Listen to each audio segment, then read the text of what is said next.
All right. Welcome everybody to the intersection of religious and spiritual traditions, psychedelics, and end of life. This is part two, follow-on conversation we had back in September, which was so rich and so layered and nuanced that we knew we had to do it again, dig a little deeper. That part one is it's on my channel. However, I will be sending the link out when I send the YouTube link out for this panel discussion. So don't worry if you missed it. You can always catch it. So we're going to center on three major topics today. We're going to review some of the ancient rituals and traditions. You know, it's fascinating that humankind always has been obsessed or on a quest to find the meaning of life, to understand birth and death. And so many of those people's turned to psychedelics to find those answers. And then we're going to ask each of the panelists to share their personal stories, how it informed and deepened their own spiritual faith or beliefs, and how they are using that in their work. And then the third is to really then extend that into what does a spiritual and pastoral care look like, you know, when we can include the role of psychedelics in talking to everybody, and again, everybody looking at their own faith or spiritual beliefs. So I'm going to real quickly just talk about or briefly introduce each speaker so we can get started. And then when we move into their personal stories, then I'd like each of you to share anything that you feel is relevant. So I see Norma first, so I'll start with Norma. Norma has done many things in her life, and I'll just mention a few of them. She does hold a master's in divinity. Let's see, master's in divinity and psychology of religions and hospice chaplaincy. So she served as a pastoral counselor and hospice chaplain for over 30 years. She's steeped in Buddhism and created her own Bodhi shamanic healing program. It's called the Journey to Completion. And in 2020, she co-authored the first international psychedelic training program, which is Synthesis, which continues to this day, as you know, and still teaches a lot of her tenets that she brought that first time around. All right, I see Daniel next. Daniel Shankin is a psychedelic integration coach. He is the founder of Mount Tam Integration. He offers coaching, integration circles, and he offers a really great psychedelic integration coaching program. I was first drawn to Daniel because of his focus, the foundation of using spirituality in everything that he does. And I just am so tickled that he was able to join us today. Next is Hunt. Hunt is an Episcopalian priest and the founder of Ligare. Ligare is a Christian psychedelic society, and we'll talk about that more later. He was in Roland Griffiths, Johns Hopkins psilocybin trial on clergy or with clergy. So has lots to share there, I am sure. And last but not least is Rabbi Dan Goldblatt. The rabbi hails from East Bay, San Francisco Bay Area, and he is the co-founder of AriYael, a Jewish healing center.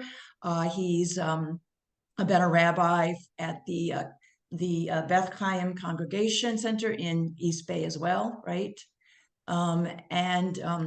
And I hope you share a little bit more about this, because I know I didn't know anything about Aleph, which is an alliance for the renewal of Judaism, which describes itself on the vibrant cutting edge of Judaism. So that sounds pretty exciting.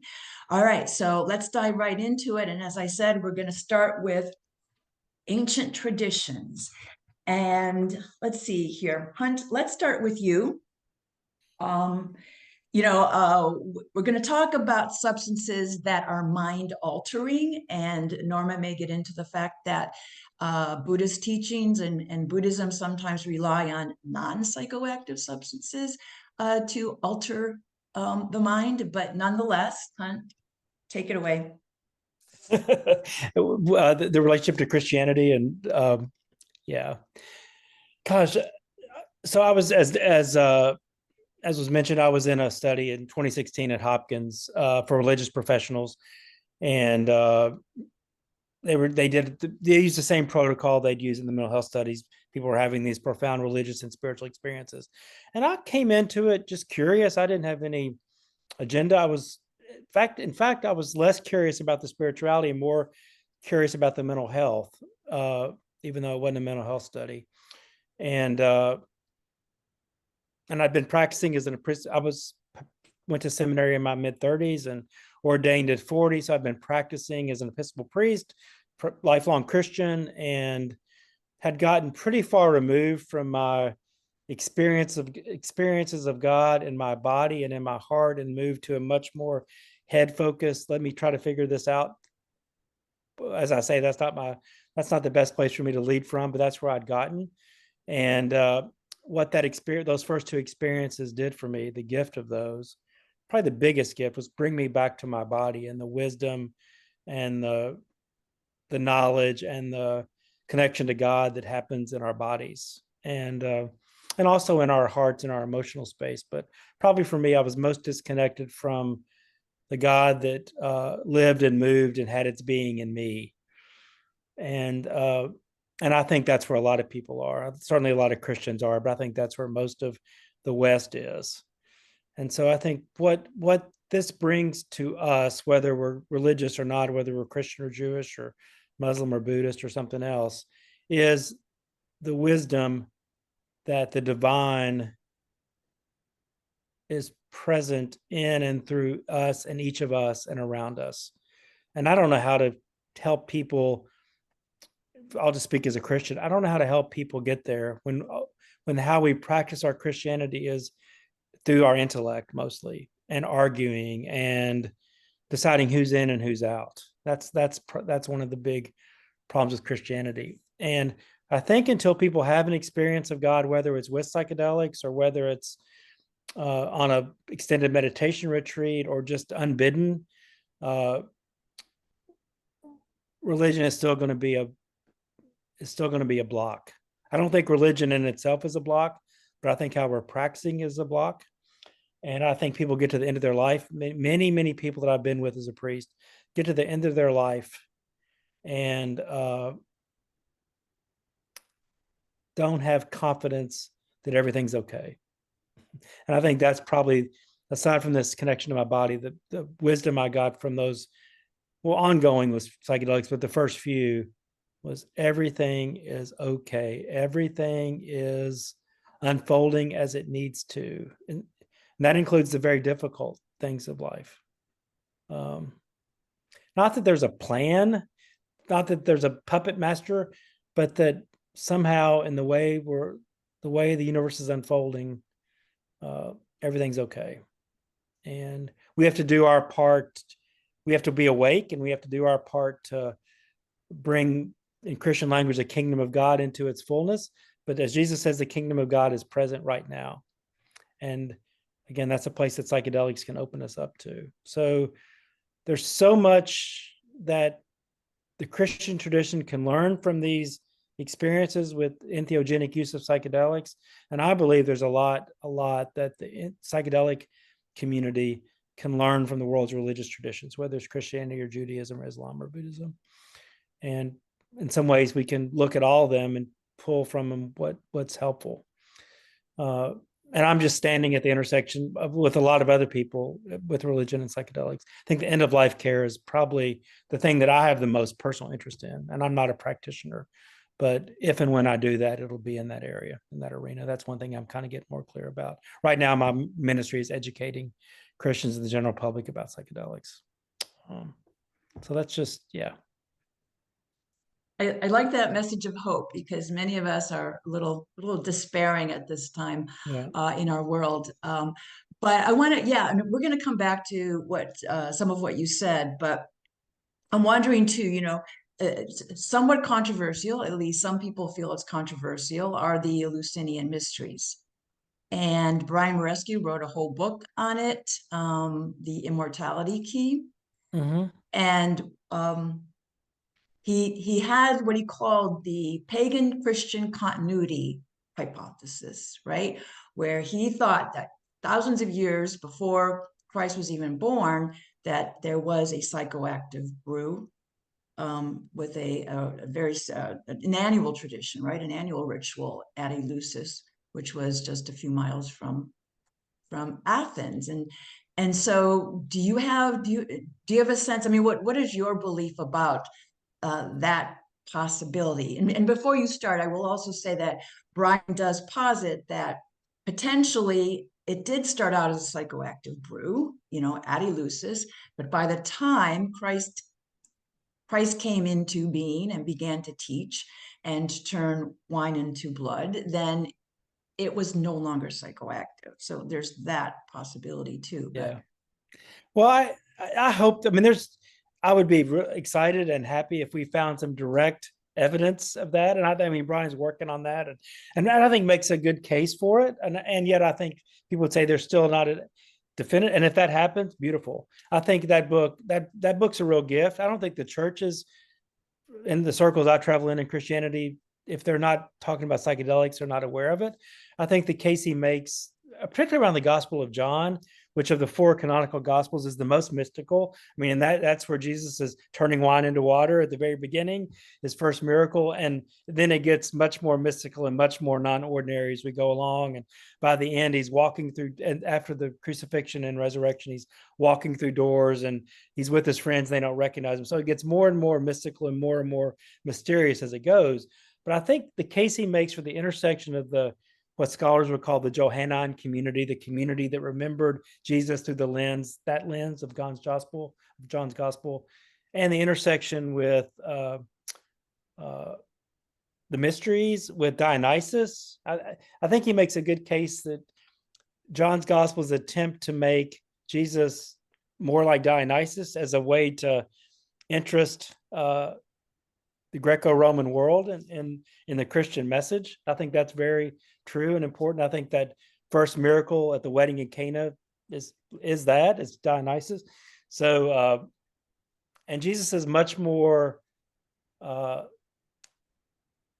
that gospel, much more engaged in celebrations. So, I don't necessarily need proof that the first Christian communities were working with psychedelics. They may or may not. I think that'd be helpful. I don't think that makes a case either way for Christians to do it now. I think it's important because it's about non-ordinary states, and however we get there is what I'm most interested in. And psychedelics is a reliable way to get there. Yeah, that book's worth reading for those that haven't. I think it's interesting from both a Christian perspective and a psychedelic perspective. I think I think it's a bit of a guidepost for us, a North Star for us to think about. And, but I don't think I don't think Christians need that direct sort of connection to psychedelics in order to work with them. I don't think we need that. But if that's there, then all the better. So, I don't know. Does that answer your question? Or yeah? I mean, Norma, I'll ask you. You're the one that turned me on to the book, and the reason why I read it. So, what would you add? Just in general too, about the ancient rituals and ancient traditions. Well, I highly recommend reading The Immortality Key. He's taken about 10 years to congeal a lot of material that I studied through the years as a feminist theologian, because he points out that there is a religion behind all the religions called the religion with no name. That's the subtitle of the book. And that religion, so to speak, or spirituality is all over the planet. And usually women were the leaders of it, and men helped and supported it. But it was a religion that took people down into the underworld to deconstruct the ego, to face into death, and to meet one's own connection with the cosmos, the noosphere, the divine. that's why it's called the immortality key, because you come into contact with your own immortality, and then you're no longer afraid of death. So this type of spirituality is also like a spiritual warriorship training program. And it's, as Brian Murarescu points out, it's threatening to the powers that be, because once a person comes in contact with their immortality, then they're not as easily controlled, and they're not afraid of the hierarchical powers. So there's a lot of effort has come against this ancient pathway that I think is a pathway humans have walked for tens of thousands of years, this pathway into the depths within our own souls and into the earth to then rise back up empowered.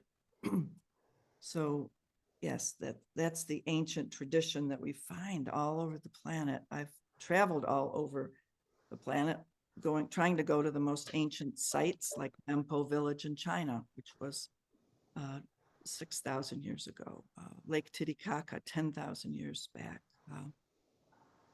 Mount Machu Picchu, all over the planet. And we find these similar ancient religions that were based on circles and music and sound, and then excavation of one's soul and traveling into the cosmic realms. So I really believe that there is this ancient religion on planet Earth that we're hearkening back to now. And the use of psychedelics, yes, it's been around the planet for tens of thousands of years that humans were experts in finding plants that help to create more neuroplasticity and loosen up our brains from the places we get stuck so that we could be more open again and attain the child mind. And then, in the last 6,000 years or so, all the dominant religions have come about, and all the leaders of the dominant religions also talk about this return to the child mind, or to this more open consciousness. Like Jesus said, unless you become like a little child, you cannot enter the kingdom of heaven.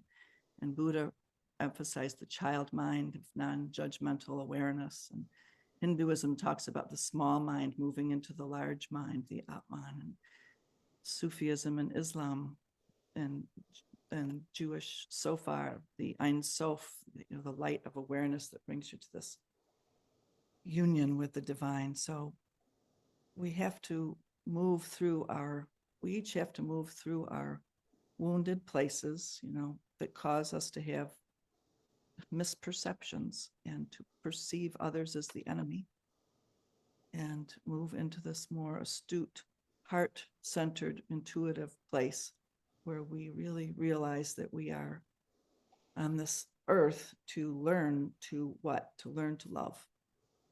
We're here to walk the path of heart, which my Huichol teachers always talked about, the path with heart, or the path of heart.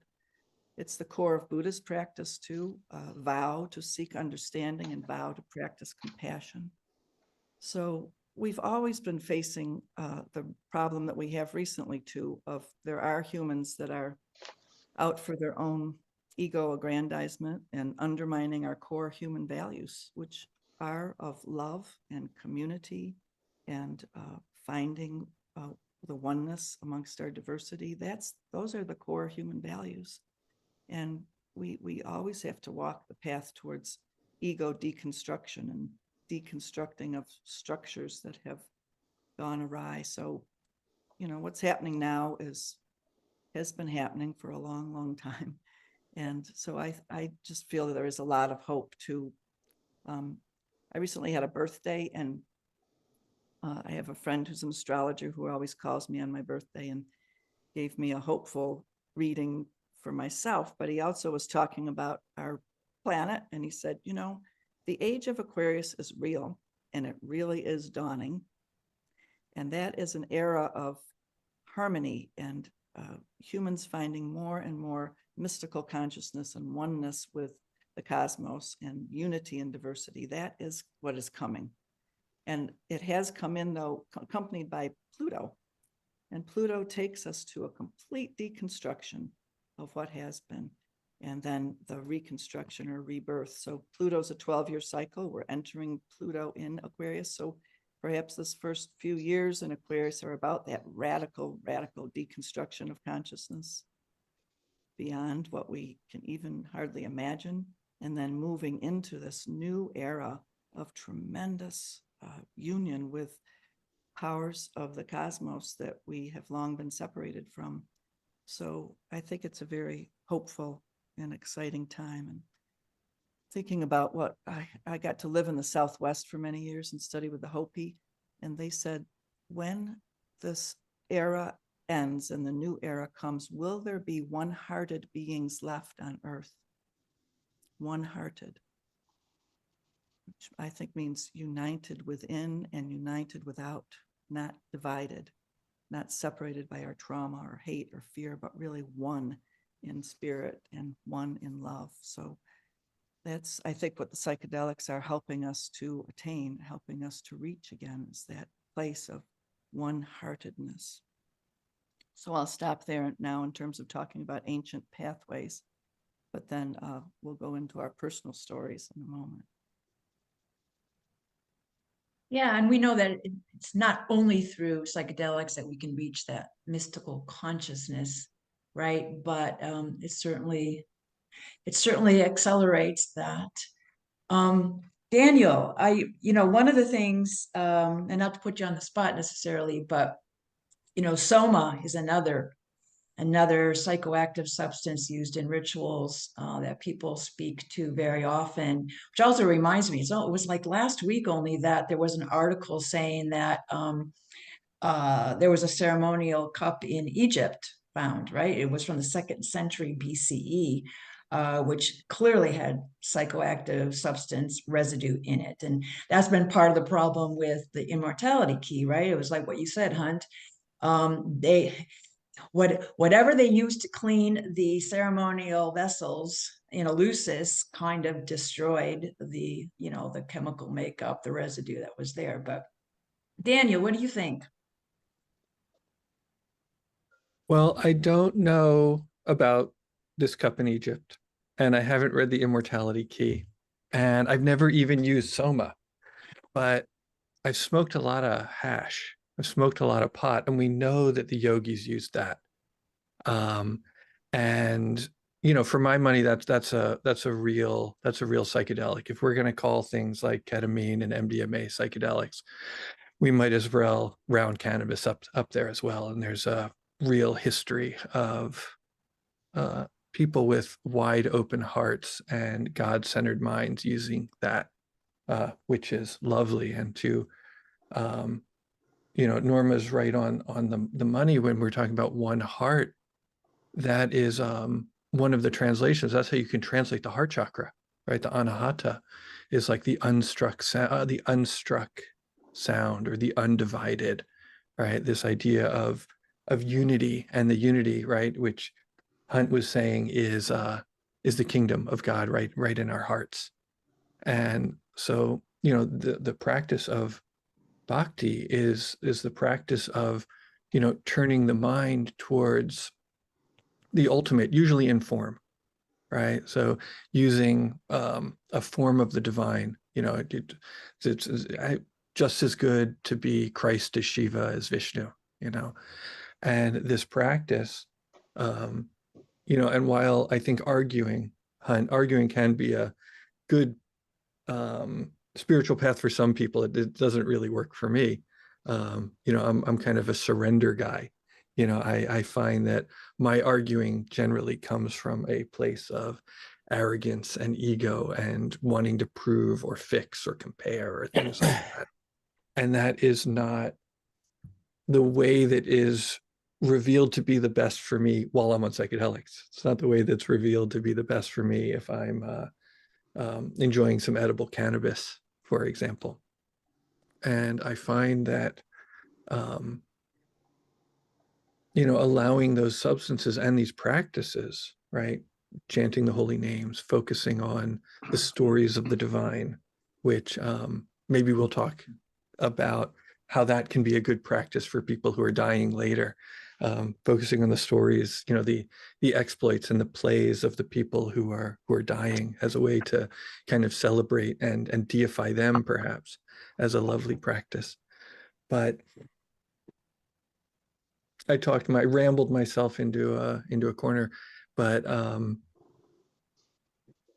the uses of perhaps soma, which was maybe this and it was maybe that and it was maybe the other things, but you know, finding strong substances that can, you know, can knock us out of our seat, right? And show us that we need to find maybe a different one, right? We need to find a nice place on the earth, perhaps, right? We need to find a nice place where we're a little bit more grounded on the planet and we are a little bit more focused in our minds and our hearts, is a great practice. And allowing ourselves to quiet enough to just be open and to find a surrender that lives in our, you know, I think about like this surrender to God, which is a big part of this practice, and is a surrender to the ultimate seems like a really good practice for dying, which seems to be a thing that we are constantly bracing against, right? You know, we were talking about going through rituals that help remove our fear of death, and that would be great if it lasted, right? Like, you know, because what I find is that, sure, I will come out of an experience and I am brave and I realize that I'm ultimate and I'm infinite and I am one with God. But, you know, even Hanuman forgot that he was one with God sometimes, and, you know, decided, yeah, had to revert back to a life of service, right? To serving God and the fellow man in order to remind us. But this practice of service and surrender is really good in my tissues when I find that I'm bracing against death, when I'm bracing against the unknown, because so many of us are tight in our bodies and we're tight in our hearts, we're divided in our hearts, and it keeps us from being willing to pour ourselves into the unknown, you know, whether that's the unknown that is in life or the unknown that is in death. That's probably a good place for me to stop. Thank you. All right, Rabbi Dan, there certainly are some stories from the Judaic faith about the use of psychedelics. And, you know, I'm really curious, perhaps more so is like, why? You know, why were they important if they were? And like we've said, they either were or they won't, or they weren't. But it's just interesting to find that going back so many thousands of years, many people all over the world, as Norma said, had turned to psychoactive substances. Thank you. I think there's no question that of the shamanistic dimension of Judaism in the ancient world.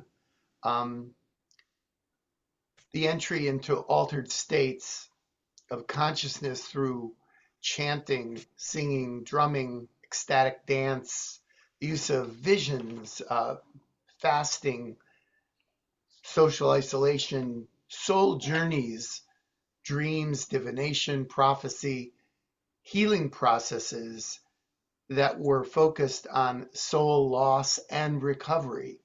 And given the indigenous nature of our ancestors and their deep connection to the earth and to plant life, so many great teachers of all faiths, and certainly of Jewish, in the Jewish tradition, believe that it's unthinkable that our ancestors did not access entheogens, plants with hallucinogenic properties. You know,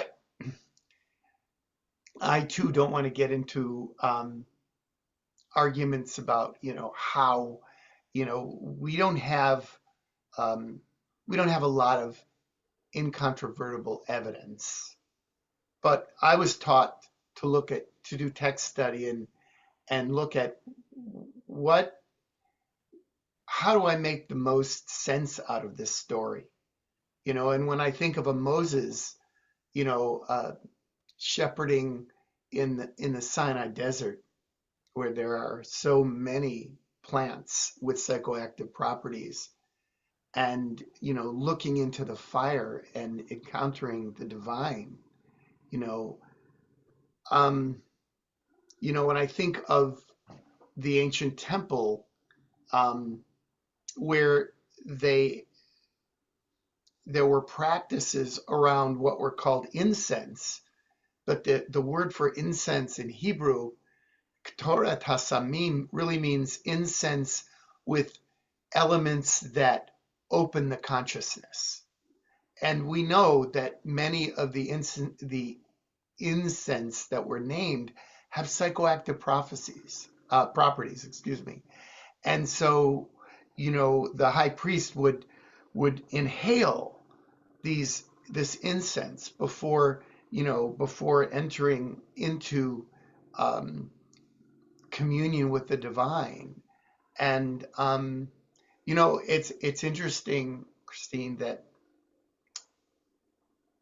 it used to be people read the Torah and the Bible and said, oh, the prophets, the description of the prophets when they prophesied, oh, they acted so strangely. They acted different than normal human beings. And some people thought, well, maybe they were, in epileptic fits, or maybe they were in a different kind of altered state of consciousness. And I think that, when I read these stories and I try to make sense of them, to me at least, to people a lot smarter than me, it seems like these stories make good sense when you consider these people were ingesting hallucinogenic plants. And, we know for sure that the master, the Baal Shem Tov, the master of the great name, the great Jewish mystic who brought in this this renewal of Judaism in this late 17th, early 18th century. That it says that he smoked a long stemmed pipe, and he saw visions and underwent physical changes after smoking his pipe. And there were indications that it wasn't just tobacco in that pipe, because he experienced this joy and he was stimulated to pray and to see visions. And so, we have so, there certainly is, today, as you mentioned, archaeological evidence. They're finding THC in archaeological digs in ancient Israel, in pots and in other tools that were used for sacred practice.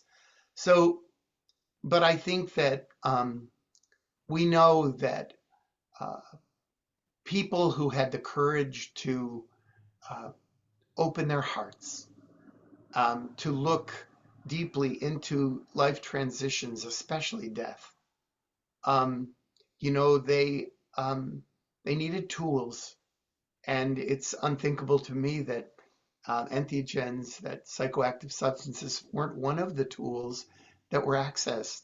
We have a very famous story in the Talmud about the four greatest luminaries of the 2nd century in the Jewish tradition, who, it says, entered the garden, and, it's understood as a mystical journey. And I don't doubt that. And I also know so many mystics who utilize psychoactive substances in their mystic practices. And, they were exploring the deepest mysteries of the universe, including death. And in the Talmud, this journey is kind of a cautionary tale. Four entered the garden, One died. One lost his sanity. One became an apostate. And only one of the four entered in peace and left in peace, returned in peace. And the Talmud says, to do these kinds of journeys, you have to have a certain maturity.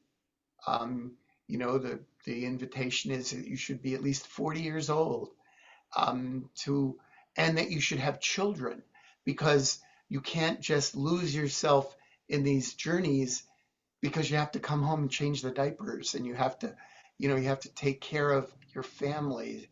And so, but these journeys that are described, I think it's very compelling that they were exploring the deepest mysteries of life, including death, accessing what was available in every way. And certainly psychoactive substances were available. So, it doesn't matter to me exactly what was used. A lot of the texts are scrubbed, the particulars clearly were not included for lots of good reasons. But I think that the deep human desire to encounter the divine, to open one's heart, to enter into expanded consciousness, to plumb these mysteries, is certainly more possible through these, what we call sacred medicine. And so I think we live at a time where so many young people understand the power of these substances, but haven't been given the direction and support to explore them in sacred contexts. And that's the challenge of the contemporary moment. I'll talk a little more when some of the other questions, and more personally about how we can explore our own limitations, and our ability to enter into service and to see the wonder, the mystery, and the sacredness of death without fear that has so polluted our ability to encounter the divine in these sacred transitions, especially death. So I'm going to pause there. Yeah, well, so you're reminding me of when you said family, the lovely story you shared. So in terms of personal life, well, let's stay with you. And yeah, if you would share individually or the lovely work you've done with your whole family. So first of all, I had my permission to share this story. But about a decade ago, I, with the encouragement of my teachers, I began to explore family systems healing using psychoactive substances. And, I first began, I have two brothers and a sister, and for a number of years, my brothers and I used to go on a week-long trip to just to be together and to share our deep love and connection. And, I introduced them took many years to get to the point where they were willing to explore woundedness and healing through the use of psychedelics. And, the first journey, I asked them to bring pictures of our grandparents, maternal and paternal grandparents, and pictures of our parents and their spouses and children. And, we looked in an expanded state of consciousness. We looked into the faces of our ancestors, and I reshaped the stories of that, rather than seeing just their woundedness, we were able to understand that they did the best they could, and we moved into a process of forgiveness and of love for people who had gone through tremendous trauma. Um, and it was enormously healing. And we did the same experience with our parents, and there was healing that occurred in understanding the trauma, in being able to, in an expanded state of consciousness, um, forgive and love and heal. And, the first thing we did when coming out of this journey is we said, we have to invite our sister. What were we thinking? Not just doing this as men. And we included her in our journey the following year, and then included all of our spouses. And, this past year, we gathered together, and we're all in our late 60s and early 70s, and we focused on end of life. And we invited everyone to, as preparation for our journey, to write their own eulogies in whatever fashion they felt that was most powerful to them. And they brought, and in an expanded state of consciousness, we all shared our story, the story we wanted, our legacy story, our eulogy. And it was profoundly healing to share that. And it opened up ways that we could then go ahead and share these stories with our children, and help prepare them, help them heal, because many of them didn't want to talk about, death, and didn't want to talk about end of life. And these experiences have brought so much healing, into my family. And it took, as I said, it took a while to get people on board, but now whenever we gather, at least, a couple of times a year and do these journeys, the healing is enormous. And, it's been quite profound. And I also want to say that, my late wife died in 2016, and I was in a very stuck, dark place of grief when a dear friend of mine, one of my great teachers, a person named Michael Ziegler, who introduced me to Ralph Metzner and brought me into experiences with some wonderful psychedelic teachers like Ralph, came to my house. And he had called me and said, I want to take you, he knew where I was and that I was very stuck. And he said, I want to take you to a gathering of a sacred medicine gathering. And I said, no, there's no way. I don't want to be with other people. I'm really deep in my grief. And he came to my house, and he rang my doorbell and sort of pushed his way into my house. I was willless. I was really in a stuck place, and he helped me, dressed me, and put me in the car. And he comforted me, and he said, I really believe this is what you need. And he took me to this this gathering by these very wonderful people. And we journeyed, and in the we had set, we were each asked to set an intention, and for the journey. And my intention was that I wanted more time with my late wife, which of course was not possible in embodied form. But in the journey, I had some remarkable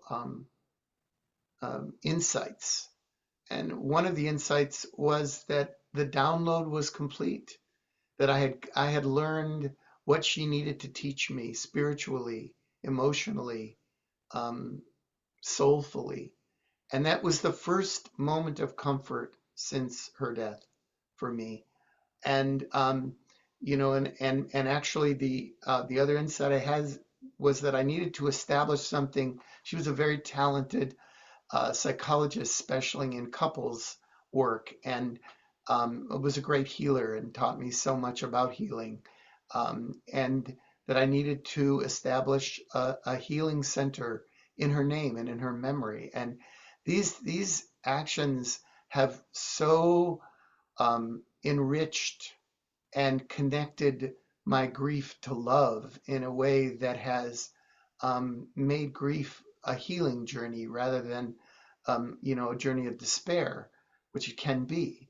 And she herself, at the very end of her life, was involved in a study of in a psychedelic study that was that really helped her deal with her own fear of death and really helped us, with it this end of life time. So I have a lot of deep experiences, personal experiences of using psychedelics around end of life and death and family healing, which I really want to share and make available to others. And I think I'll pause there. Yeah, thank you. Thank you so much for sharing. Yeah, Hunt, let's shift over to you and tell us about the study and maybe from your own perspective, as well as maybe from some of the other participants that you got to know. You got to unmute. Rookie move. It's like my first time on Zoom. Sorry about that. So I did it when I started, say a little bit about my participation in that. And I'll expand that now to say that of the people that I've gotten to know, I think there were 26 of us from various traditions, mostly Christian, but there were 4 rabbis. There was a Muslim participant. There was a couple of Buddhist monks, all of us religious professionals in various ways. That was part of the requirement. And I think without exception, of the people I've talked to, which are most, that the experience deepened their own appreciation of their own tradition. Clergy are one of those professions where people burn out pretty easily. And this was from 2015 to 2018. That was before COVID. So I can't imagine now what people were suffering, dealing with. But they felt re-engaged with their ministry. They had a deeper appreciation of their own tradition and a broader and wider appreciation of the other traditions. And we were not all together in a room. So it was a very one-on-one, 2 guides, 1 person. So it was not a group experience at all, but most people reported, and I had a very strong connection to Jewish practice and Muslim practice. It was prayer practices in my second experience, very connected to that as a sort of with my fairly surface knowledge of that, but I felt very connected to both traditions in the way physical prayer that both Muslims and Jews do that Christians don't typically do. So that was my experience of appreciation of the other traditions. And the study's not been released yet. We're hopeful that it's coming really soon. We'll see. But once it does get released, I think it's going to show, I think it'll help ease religious people, especially Christians, maybe Muslims too. Jewish community seems less inhibited about psychedelics in general, but Christians and Muslims certainly are. Hopefully it'll help people normalize it. And as people that are trained in theology and ritual and holding space and pastoral care and all the things that clergy do for people, to see that we've re-engaged our ministry and our work in a way because of those experiences would be encouragement for the institutional religions to take this seriously, take it more seriously, both in the mental health capacity and get, healing with mental health issues, but also maybe more importantly for us, the benefit of non-ordinary states for our own spiritual and religious journeys. And to lift up religion as to say there's much harm that I'll say, especially Christianity's done to in the world, but also a lot of good. And the spiritual practices of Christianity or Judaism, Islam bring a lot to the table. And I mentioned that too. And if we could kind of let go of a lot of the doctrine that seems to be what people think of when they think of Christianity and look at the mystical tradition of our religion and others to see really the benefits that are possible for humanity. If we can reconnect to what brought us into being in the first place, which are experiences of God. All the religions seem to come about because someone had an experience of God, a community formed, and then we have a movement and then finally a religion. I'm hopeful about that. I'm really hopeful. I still wave the religion flag and say there's still something valuable here, acknowledging the damage that's been done. But these institutions still have a lot to offer if we can clear some of the cobwebs, a lot of the cobwebs, and acknowledge the damage that we've done, especially maybe with indigenous communities. I mean, Christians have done a lot of damage in indigenous communities, a lot of damage in Jewish community, a lot of damage in Muslim communities. And again, we've got at the center of this religion is a teacher and mystic, both Jesus and Paul, actually, and a lot of women. The stories are kind of buried, but those Mary Magdalene and Mary, the mother of Jesus, and women in the Hebrew scripture. So I'm hopeful that psychedelics can clean up the religion too a little bit. I'm hopeful about that, and bring our best gifts to the conversation.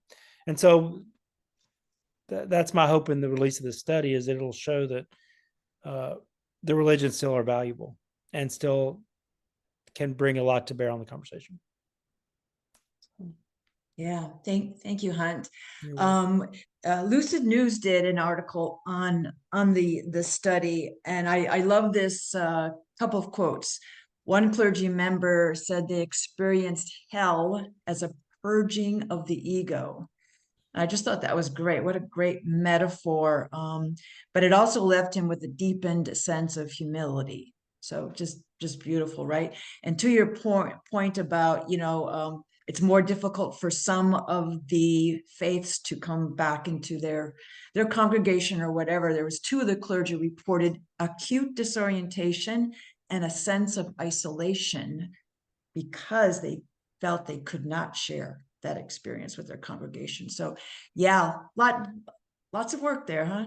That was before, I think yes, and that was the study was before Michael Pollan's. The conversation changed pretty dramatically with Pollan's book, just in the kind of, I mean, many of you have been carrying this conversation for a long time, but in the in kind of popular culture, I think Michael Pollan's book brought it into awareness in a much broader way. I mean, I'm thinking about Norma, who's been doing this work for a long time, and others on this call. But for the general public, that brought it into an awareness that wasn't there before. And I'm hoping that's what's happening. This is a good turnout for this conversation. So indicative of people really wanting to learn. All right. Yeah. Speaking of Norma, please share. Well, Christine, thanks so much for focalizing this conversation and bringing importance to it. Like the rabbi was saying, we have to, those of us that have been in this realm for a long time, we have to offer spiritual guidance and a spiritual structure and framework of practice for people that are beginning to explore the deeper realms of psyche. So I think that's what my life has really been all about. I was so blessed to grow up in a lineage of dreamer adepts, spiritual warriors of consciousness. My great aunt and great grandmother on both sides of the family founded this holiness church, this supernaturalist church in inner city Buffalo that became mixed race and an amazing gathering place of people who wanted to explore mystical realms of consciousness. And then my great uncle was a Trappist monk. That's a vow of silence. He lived to be one of the oldest Trappist monks, 99 years old, and he had 70 years of silence. Wow. So in my family, there are people who valued the realms of consciousness and saw the importance of dedicating one's life to exploring these realms. So I grew up with that kind of elderhood training. And when we went to church on a Sunday night, we spent 3 hours in communal prayer until we went into an altered state and began speaking in tongues or experiencing all kinds of extreme altered states. So that was amazing to grow up with that valuing of the supernatural realms. I also grew up with grandparents who were adopted into the Seneca Iroquois tribe because of their service. And so that had me growing up with elder Native people too. And just recently, I helped to orchestrate a conference of Native elders and white people, Christian, Jewish, spiritual leaders in this Indigenous Ally Network. So a lot is going on to heal the wounds that were created by white people and religion against Native religions, and trust is being rebuilt.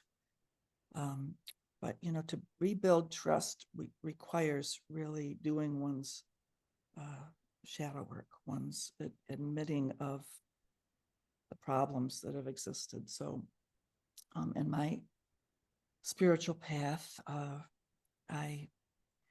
as I grew up in that supportive family, I also faced into the shadow early on because I discovered that I was a LGBTQ person before it was really at all acceptable or, easy to talk about. And there I was wanting to be a spiritual leader and having to be true to who I was. So that ran me right into the shadow of the church and of the denial of the body and of sexuality and the horrible propulsion of the fears of the body and of women and of the darkness onto gay people that's been going on for years and years. And so it became my major shadow study had to do with institution of religion in my life. And that really led me deeply into exploring other world traditions that were more friendly toward the body or really wanted to get knowledge from somatic embodied experiences. So I remember one big experience I had when I was studying with the Huichol, which, they're a native tribe that was quite isolated in Mexico until recent years. So they kept their practices intact, the Huichol. I had this profound experience of seeing this giant snake come through the woods towards me, of course, in my imaginary state, but still this giant snake coming towards me. And I knew it was going to devour me. And it said to me, you have to lose your mind and you will become totally body. And so that's, I think, one thing that psychedelics is helping people to do is to detach from our certain ways of perceiving things and being more open to and responsive to the body.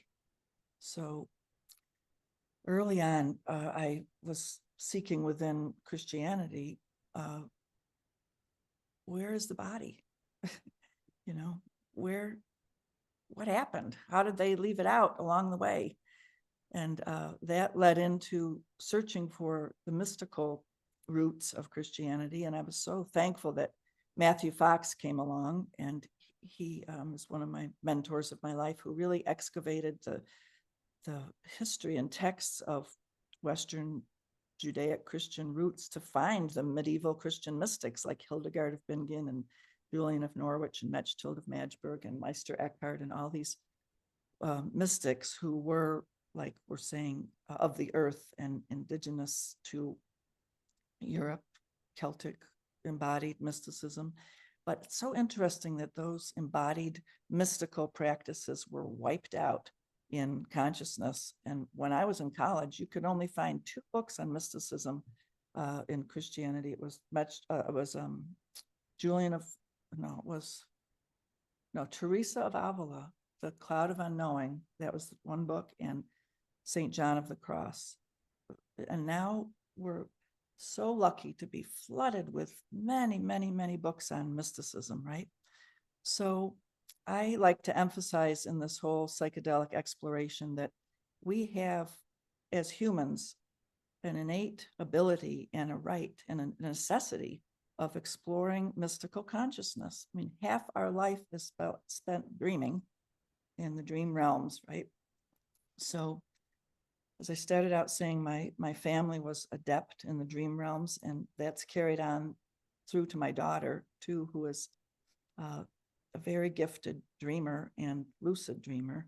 And she and I have been deeply exploring the realms of dreaming. And I really believe that dreaming and then the practices that are, we call shamanic, which are using drumming to induce the trance state too, are ancient pathways that humans have always practiced that are precursors to psychedelics. That psychedelics were like punctuation points in a larger scale to really alter consciousness strongly. But leading up to that, humans were trained in dream work and in doing these lucid state dream encounters through the drumming, inducing it. So over the isolation of the COVID days, my daughter and I have written 2 books that are out there now, and I'm so excited to share them. This one's called Lucid Dreaming, Lucid Living, and it's actually a book. You can read it straight through as a book on training in dreaming and lucid dreaming, but it's also an oracle deck that my daughter created all the images for from her dreams and from dream training. So this is a great thing that's out there and available now. And then our second book is coming out in the spring through Bear and Company Inner Traditions, and it's called Navigating Liminal Realms. And it's presenting the premise that I just said, that all through history, dreaming and going into the altered state through drum-induced journeys have been the training ground for learning how to navigate the liminal realms. So to take that on as a life practice, to really take seriously your dreams, and then be in sanghas or groups of people where you can talk about the liminal realms and what's happening to you in psychonavigating. It's very important. And then what that leads to is, it doesn't lead you to be a more esoterically distracted person. No, it leads to a level of impeccability in your daily life. So when you really take seriously this other whole part of our consciousness, it leads you to also ground yourself in ordinary reality, which is just as important as navigating in altered states. So I hear the other spiritual leaders here talking about that too. You know, it's part of our practice in becoming more adept in these liminal altered states. Part of the practice are grounding practices, so that we're able to become more calm emotionally in states of stress, and we're able to have right use of our imaginations and not get all carried away into addictive mind spaces. We're able to shape shift from one state to another at will.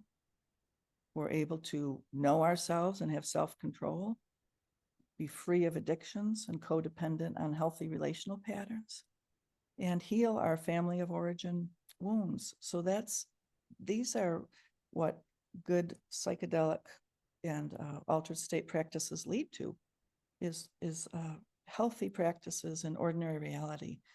So I really have come to advocate this spiritual practice realm of doing our spiritual warriorship practice, that is developing a code of living that enhances our effectiveness in our daily life by expanding the relationship with the universe. And that leads us to gathering more personal power by transforming knowledge into power through action. You know what I mean? So the spiritual warrior is developing our beingness and our knowledge in order to become more and more free. So this is what gives me a lot of hope that, like Gurdjieff said, that we can escape the prison of ordinary life and open ourselves, if we've got the spunk to try it, to to really engaging with greater powers, and become impeccable with power. And impeccability isn't perfection, but it's doing the right thing in the moment with the energy that's presenting itself. So this way of working with altered states and psychedelics, dreaming and lucid dreaming, is a path of power. In fact, the Wee Chol called it gathering our power. So this is what we have to do now, right? If we're going to be changing reality at will, which is the definition of magic, we have to really walk this path of gaining our personal power. Carlos Castaneda said in the book, The Eagle's Gift, when you leave this planet, will you leave with one modicum of personal power that you've gained? No.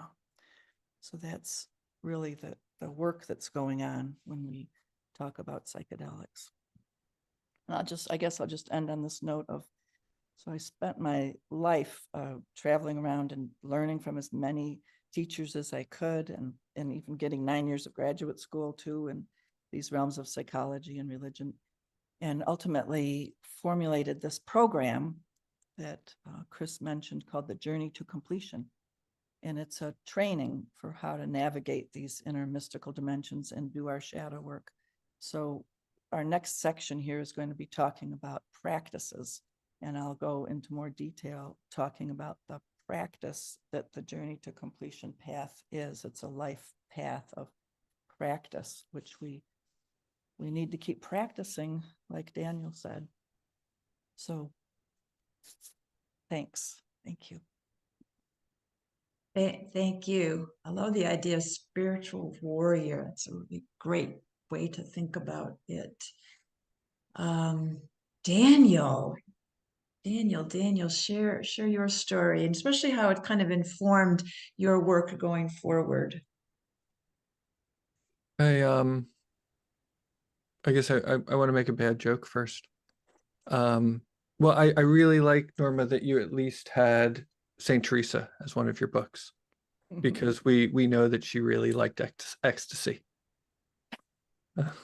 Hunt was talking about female Christian mystics, and there's a sculpture of the ecstasy of Saint Teresa, and that's one of my favorite pieces of art. And it really, like, just looking at it can put one into a reverie, can give somebody a reactivation or a like a sense of the ecstatic psychedelic.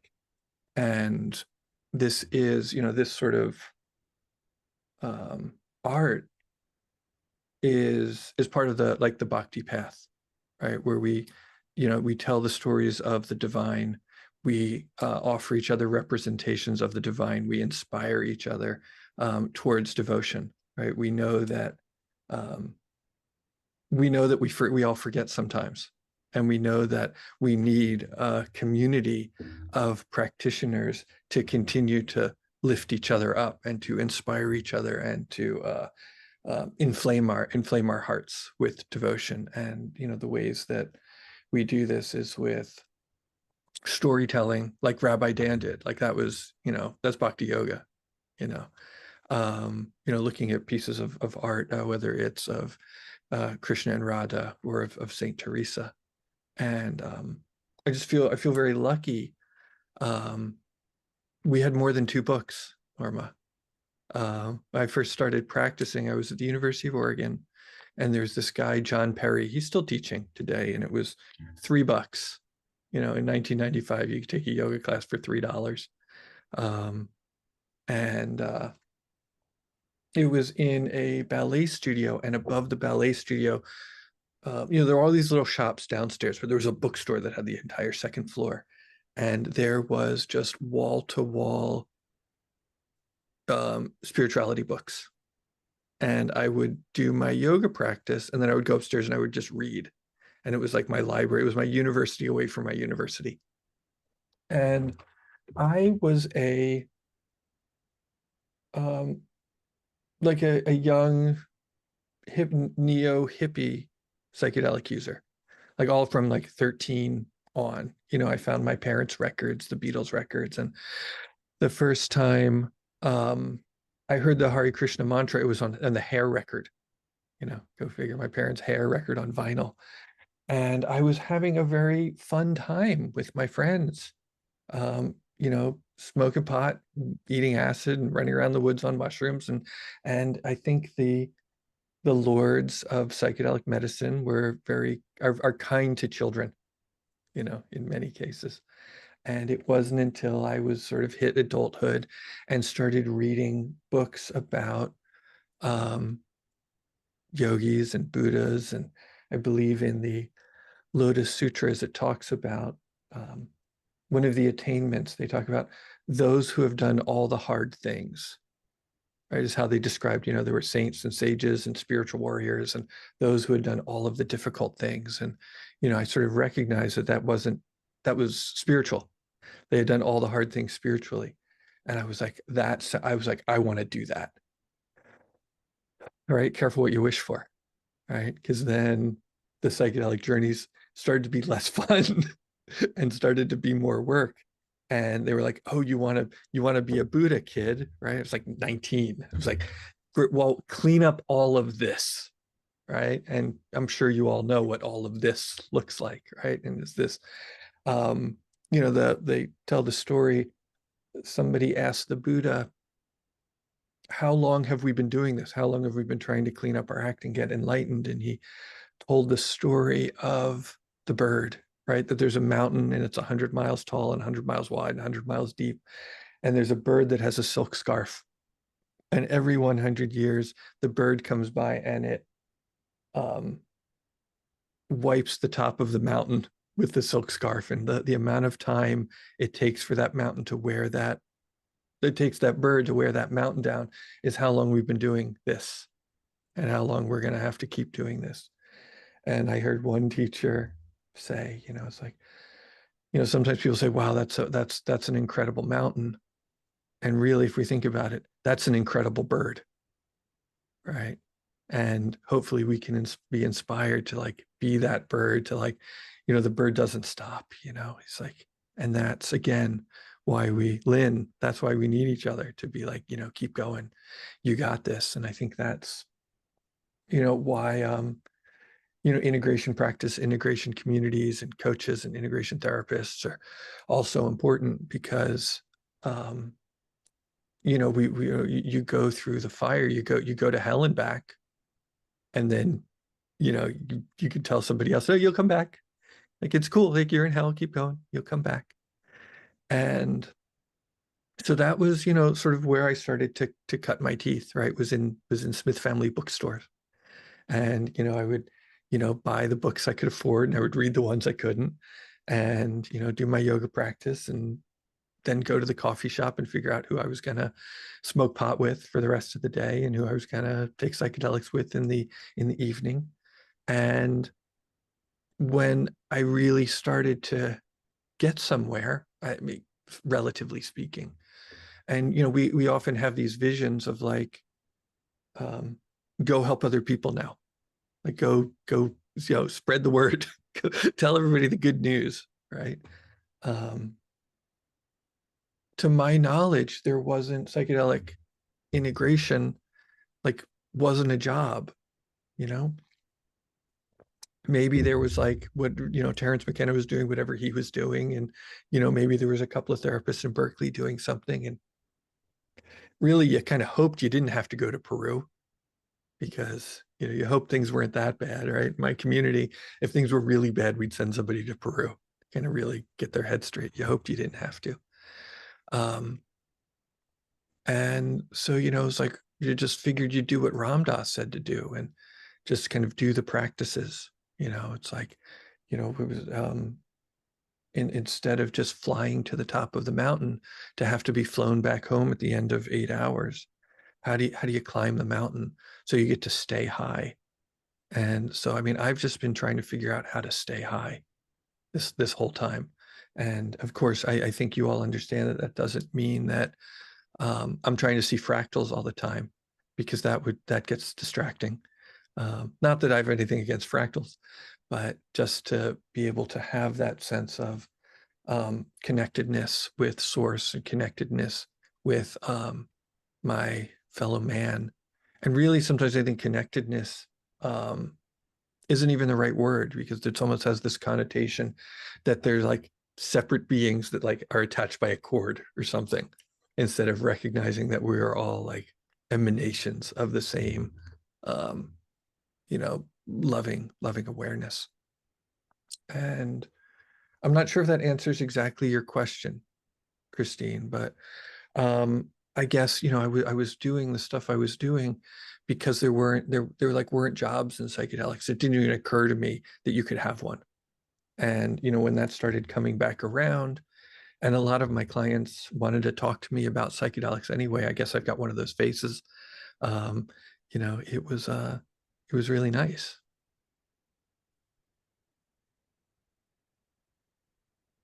You answered the question. Yes, thank you. I mean, what's interesting to me, and I'm sure everyone else here, is how each of you practice, how each of you have brought this into your everyday lives. And I find Daniel to be one example of that. And you should, he has an amazing newsletter, comes out every Tuesday, and it's one of a few, maybe two newsletters I read. So if you want to post that link in the chat, that would be really cool.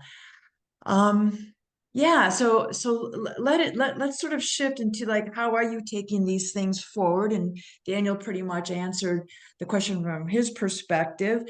You know, Hunt, if we could turn back to you then. And I will say really quickly that you probably are one of those Christian clergy who found it difficult to bring your learnings, your insights back into a congregation. So you actually shifted right into something totally new. Yeah. Well, yes, very new, and also an expansion of my work. But so I was doing parish ministry in Atlanta and Seattle, and then in Savannah where I live now, and right at the transition from Seattle to Savannah, I had those two experiences at Hopkins, and I would preach about it and talk about it, but I would say something like it was in a dream or it was at a meditation retreat. Went to a lot of meditation retreats. So I would frame it that way and bring the insights back.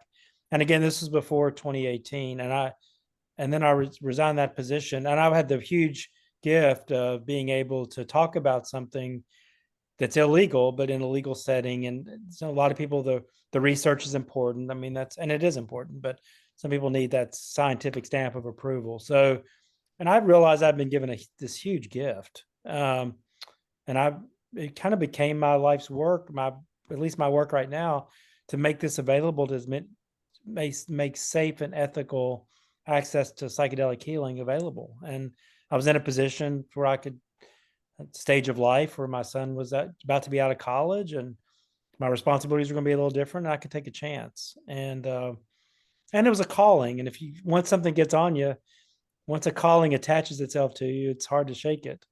And that's where I feel right now. So yeah. And I do have the freedom now to talk about it. And I think the institutional church, there's still some credibility in that. And I think I bring that sort of to the conversation as well. But mostly I want to just find the others, help people find the others, and just continue to connect with people across religions or no religion, to make this available in multiple ways. There's multiple ways we need multiple paths for people.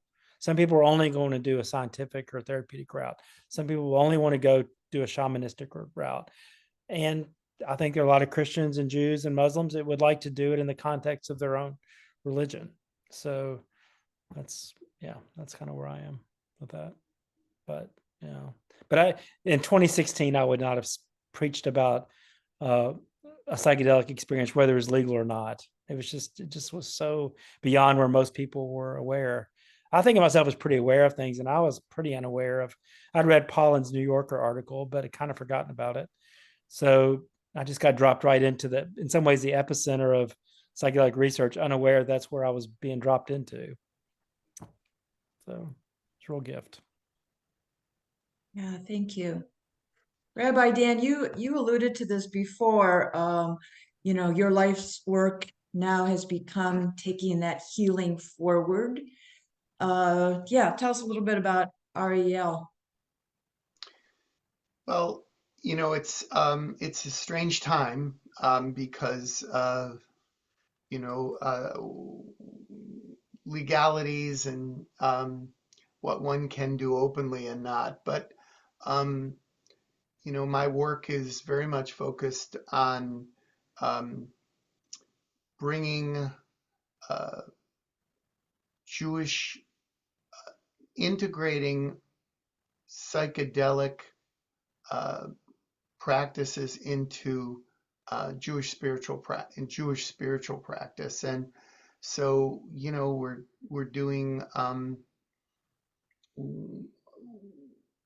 there's such a thirst for this overcoming of the stuckness of what so many people have learned under the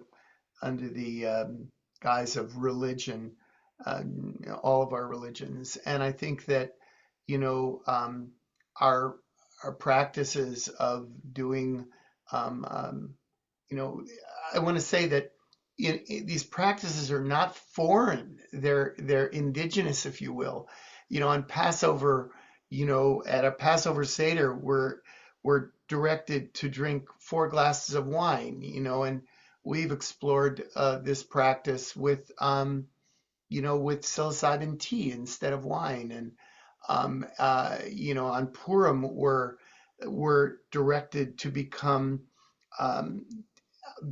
entering an altered state of consciousness is a spiritual directive. So it's obvious that we can do this most elegantly and safely with with the right set and setting with psychoactive substances.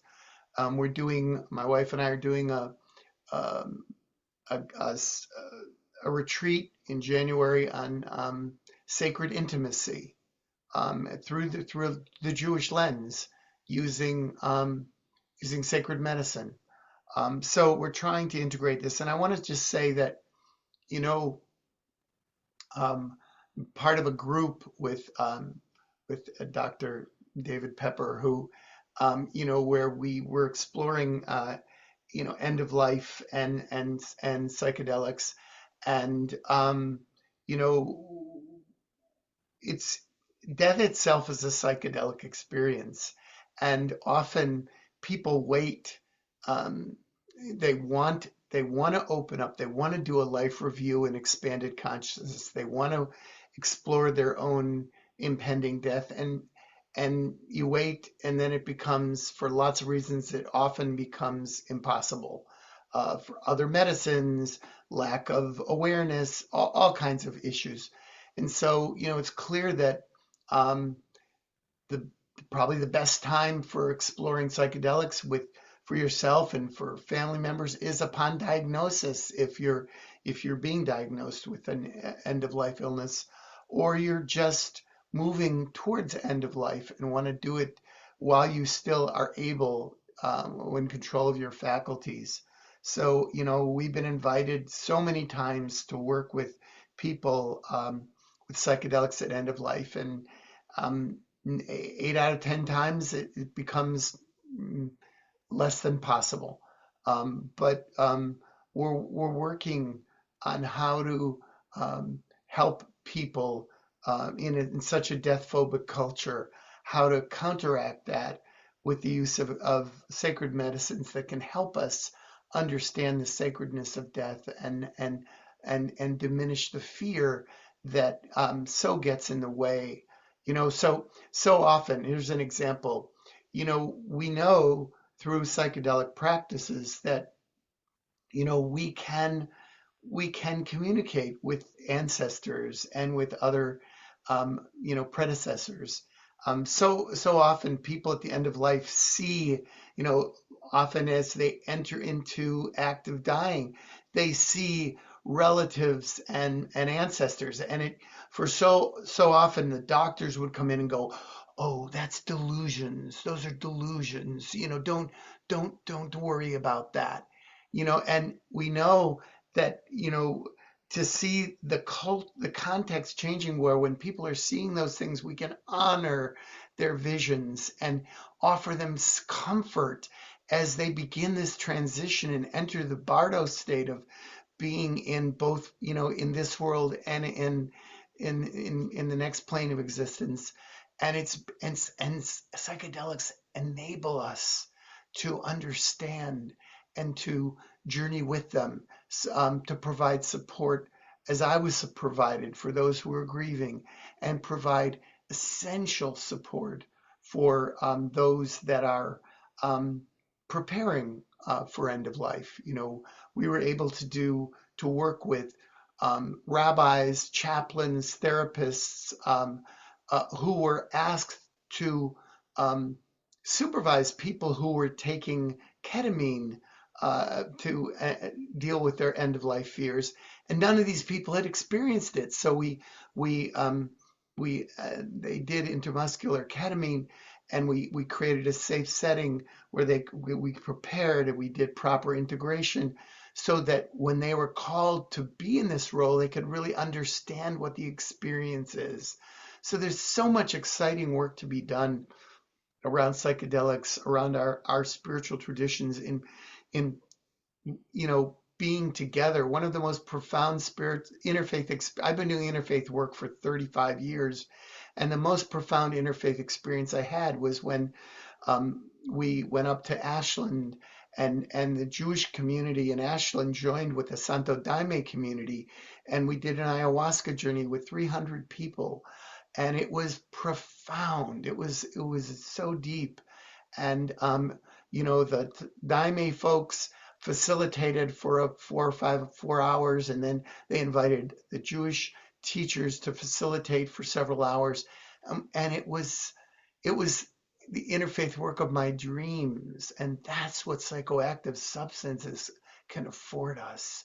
We live in a blessed moment, and we have to take advantage, even with the challenges, of deepening people's understanding of their own faith traditions, and bringing our faith traditions together to learn from each other. To, you know, for so long, interfaith was activities where I'll go to your church and tolerate your thing, and you come to my, you know, and it was silly. And today we have opportunities to do deep work together, and we don't need psychedelics for this work, but they are a tool. They are just another tool to do this work more deeply and more open-heartedly, so we can encounter the divine in the many ways that the divine makes herself available to us today. Beautiful, Rabbi. Thank you. So we're at time, but I wanted to give Norma, if people can hang, great. But Norma, if you've got time, would love to hear from you. Well, I just am so inspired by what everyone has said. And I know that all of you out there in the listening group are very inspiring people in these realms too, as I see who some of you are. And so just want to thank everybody for being here, because we are being a Sangha. We are being a community right now. And I hope that, Christine, you host many more of these times to bring us all together, and maybe we can have more discussion time too in the future to really talk deeply with one another about what we are experiencing and learning.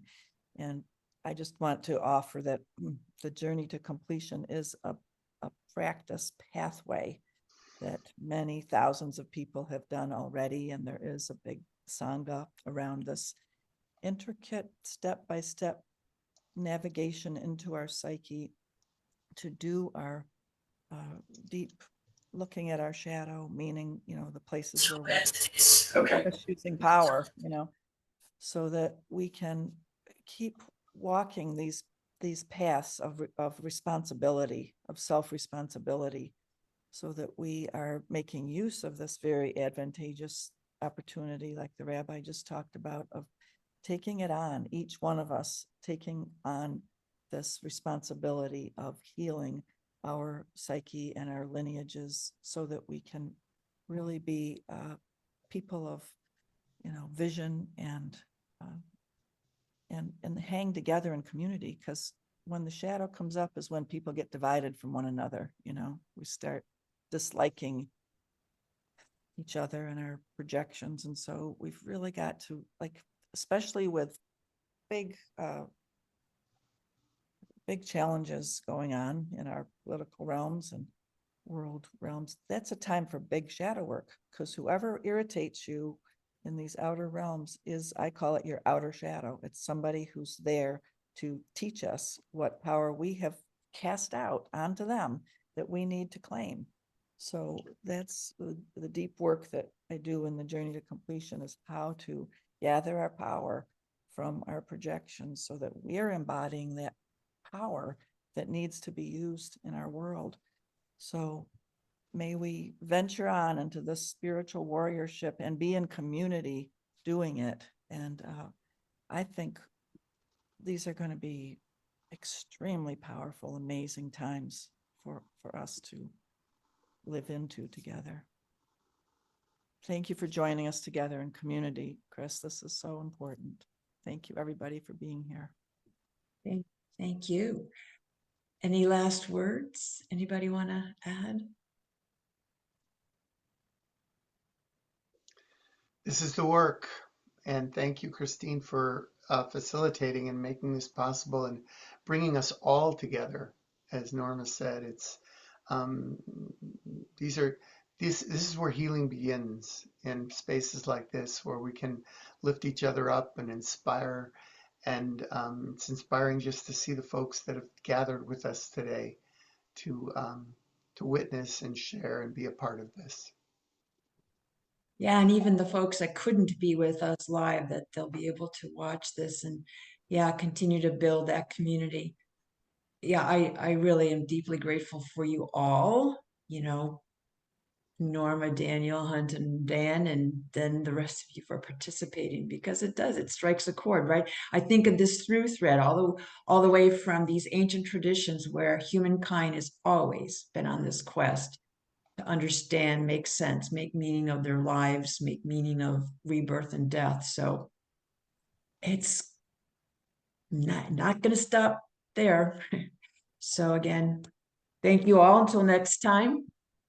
And maybe thank you, may I say, to Robert Dan, for this wonderful picture and mini story you put into my head, and I might make into a small movie when you talk about the person that gets told by the doctor that his or her mystical experience is just an delusion, because this is really a tragedy which you can put very easily in a movie, which really shows everyone like why psychedelic end-of-life healthcare is really necessary, because nobody would want their ancestors, their parents, and meet all these people or the angels and have a doctor next to you and then giving you some drugs that you maybe lose the last mystical experience of your life.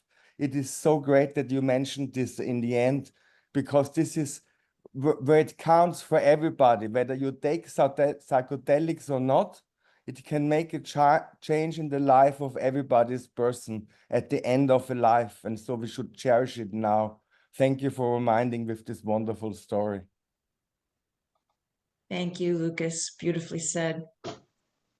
All right. I wish you a wonderful rest of your day.